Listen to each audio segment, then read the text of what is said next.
అంటే ఈ ప్రస్తావన ఎందుకు తీసుకొచ్చానంటే ఇప్పుడు మీ అబ్బాయి రెడీ అయిపోయాడు తెరకి పరిచయం అవడానికి. సో అంటే న్యాచురల్లీ మీరు నాన్నగా పక్క నుండి చెప్పడం ప్రయారిటీస్ ఎలా ఉండాలి, ఎప్పుడు ప్రేమలో పడొచ్చు పడకూడదు ఇవన్నీ చెప్తుంటారు. అంటే పాఠంలా కాదు బట్ తెలుస్తాయి కదా కొన్ని. ఆటోమేటిక్ గా అంటే ఒకటండి నేను అనేది ఏంటంటే నాకు తెలిసినంత వరకు మా ఫ్యామిలీని బట్టి కూడా పిల్లలు రెడీ తెలిసిపోద్ది వాళ్ళకే. మన బట్టి మేమిద్దరం ఎలా ఉన్నాం ఇంట్లో కొట్టుకుంటా తిట్టుకుంటా తిరుగుతూ ఉంటుంది, వాళ్ళకి ఒక ఫ్రస్ట్రేషన్ రావచ్చు. ఇద్దరు మామూలుగా ఉండి తనగా పనులు చేసుకుంటూ సరదాగా మాట్లాడుకుంటూ ఎక్కడికన్నా సరదాగా వెళ్తాం. అటువంటి ఏంటంటే వాళ్ళు కూడా వాళ్ళ బిహేవియర్ స్టైల్ కూడా మారుతుంది, ఆలోచనలో పడతారు. అవునవును. అట్లా నాకు తెలిసి మా రోషన్ కానీ వీళ్ళందరూ కానీ కొంచెం ఈ ఆలోచించే విధంగానే ఉంటారని ఒక హోప్. బట్ పెద్ద తర్వాత ఎవరేం చేస్తాడో మనకు తెలియదు. జనరల్ గా ఒక 19-20 years వచ్చిన తర్వాత కానీ మెచ్యూరిటీ లెవెల్స్ వాళ్ళకి ఇప్పుడు 17 years ఇంకొక 3 years పోతే కానీ వాడు కరెక్ట్ గా ఏంటి మెచ్యూరిటీ లెవెల్స్ ఏంటి.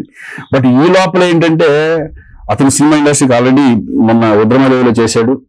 అసలు అనుకోలే మేమంతా 20 years తర్వాత చూద్దాం అప్పుడు వాడి ఇంట్రెస్ట్ ని బట్టి అనే ఫీలింగ్ లో ఉన్నాం అనుకున్నారట. సడన్గా నిర్మలా కాన్వెంట్ సబ్జెక్ట్ రావడం, జీకే గారు వచ్చి చెప్పడం, ఇంకోటి ఏంటంటే అది కాకుండా నాగార్జున గారు ప్రొడ్యూసర్ అవడం, చిన్న ఓకే ఆలోచించవచ్చు అనేది ఫస్ట్ లో ఒప్పుకోలేను. ఫస్ట్ రోజు అంటే ఒకసారి ఇంట్లో డిస్కస్ చేసి అతనితో ఇప్పుడు రోషన్ కూడా ఇంట్రెస్ట్ ఉండాలి, మనం ఉద్దేశించి మనం పంపించడం అనేది కరెక్ట్ కాదు. సరే వెళ్ళి ఇట్లా డిస్కస్ అందరూ కూర్చోబెట్టి మిసెస్ నేను అందరూ కూర్చొని ఇట్లా వచ్చింది సబ్జెక్ట్. సబ్జెక్ట్ చాలా బాగుంది, రోషన్ ఈ ఏజ్ లో చేయాల్సిన సబ్జెక్ట్ అది, మరి ఏం చేద్దాం అదేంటి మనం అనుకోలేదు కదా అసలు, అంటే ఇప్పుడు తర్వాత అనుకున్నాం కదా అంటే ఈ రోషన్ నేను చేస్తానన్నా అన్నాడు. ఫస్ట్ తప్పని వెళ్ళాడు, చేస్తానన్నా ప్లీజ్ నాన్న నేను చేస్తాను కదా.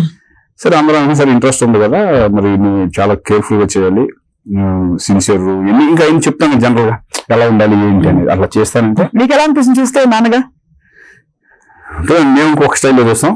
ఎలా చూస్తారంటే ఒక స్క్రీన్ లెవెల్స్ బాగుంది కాబట్టి పెర్ఫార్మెన్స్ లెవెల్స్ ఎలా ఉన్నాయి ఏంటి అని, డే బై డే ఇంప్రూవ్మెంట్ ఎలా ఉంది అవి చూసుకునేవాళ్ళం. హ్యాపీ. కొత్త కొత్త భాష ఏంటిది, కొత్త ప్రేమ భాష. ఒకసారి మధ్య ఒకసారి వాడు పాడాడు, వాడు పాడుతున్నాడు.